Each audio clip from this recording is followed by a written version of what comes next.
Iran hit Kuwait's water supply. In a region where 90% of drinking water comes from desalination, where the Gulf is, without those plants, simply unlivable, Iran struck the machinery that keeps people alive. Then it hit the oil refinery. Again, third time in 2 weeks. Abu Dhabi, Saudi Arabia, Bahrain, all struck the same night. The Gulf is burning.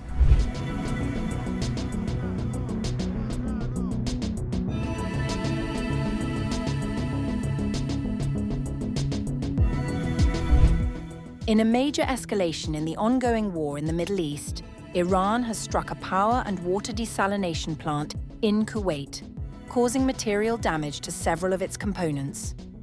According to Kuwait's Ministry of Electricity, Water and Renewable Energy, emergency and technical teams were deployed immediately, with authorities working to maintain operations and secure the site.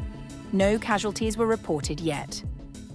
The strike on the water supply drew particular alarm because the Gulf, one of the world's most arid regions, runs almost entirely on desalinated seawater.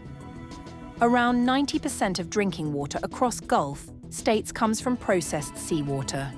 Without functioning desalination plants, the region becomes unlivable. A power generation and water desalination plant was subjected to an attack resulting from the Iranian aggression against the state of Kuwait, leading to material damage in some components of the facility. Technical teams and emergency crews immediately began their work in accordance with approved emergency plans to deal with the repercussions of the incident and ensure the continuity of operations. It was not Kuwait's only wound that morning. Hours earlier, drones had struck the Mina al-Ahmadi oil refinery, setting off fires across several of its operational units. Kuwait Petroleum Corporation confirmed no injuries and said emergency teams moved in immediately to contain the blaze. Air quality in the surrounding area was being monitored, with authorities ruling out any radiation leak. It was the third attack on the same refinery in 2 weeks, having previously been hit on March 20th. It's one of the biggest refineries in the Middle East, and it is also critical for local consumption. Kuwait is the closest country to Iran. Just 80 kilometers separates Kuwait from Iran's coastlines, so it's perhaps the most easily targeted. The Mina al-Ahmadi refinery processes up to 346,000 barrels of oil per day. Fires were reported across a number of its 39 operational units, though the Kuwait Petroleum Corporation said no negative environmental impact had been recorded at the time of reporting. The attacks on Kuwait were part of a broader wave across the Gulf on April 3rd.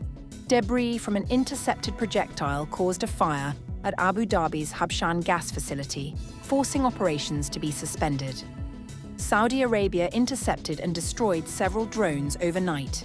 Bahrain sounded missile alarms 3 times, and for the moment there seems to be no respite in violence.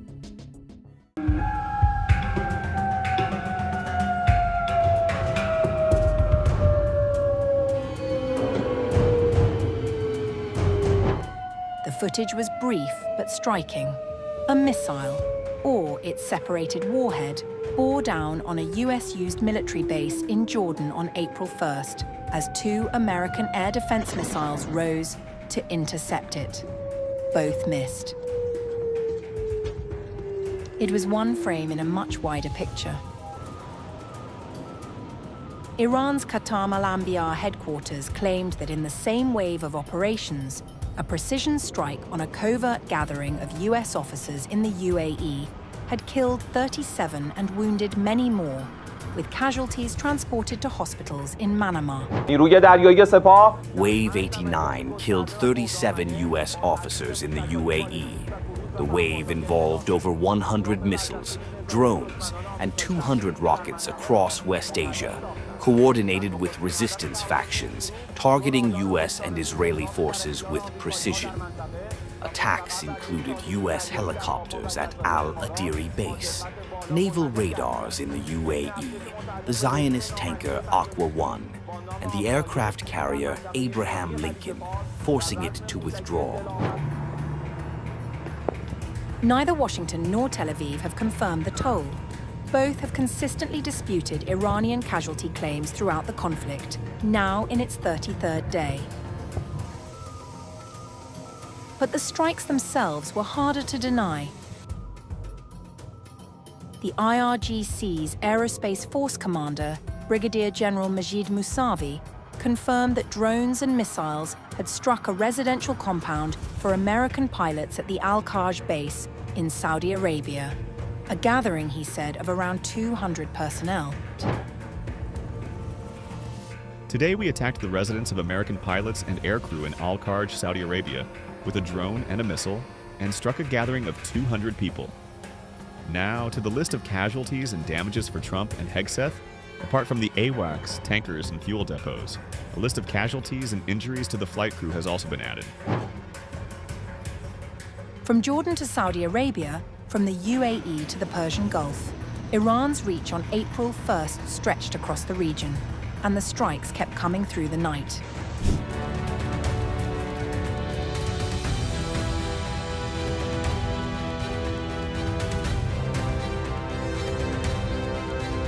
Iran claims to have shot down a US Army Lucas drone over the Bandar Abbas region, adding it to a rapidly growing list of American unmanned aircraft lost since the war began on February 28th.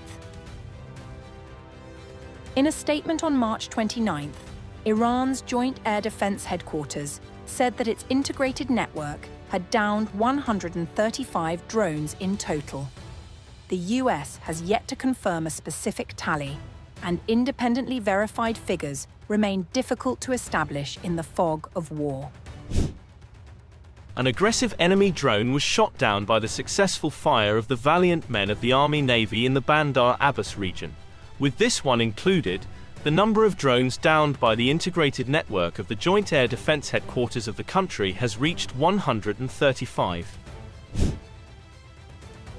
The Lucas is no ordinary drone loss. It is America's direct answer to Iran's Shahed 136, reverse-engineered by Arizona-based Spectre Works and deployed in combat for the very first time in this war.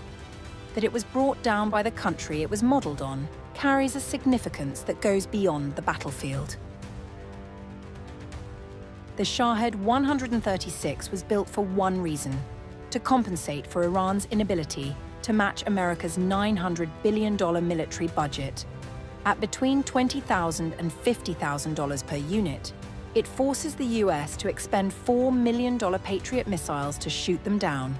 That cost imbalance has been central to Iran's war strategy from the start.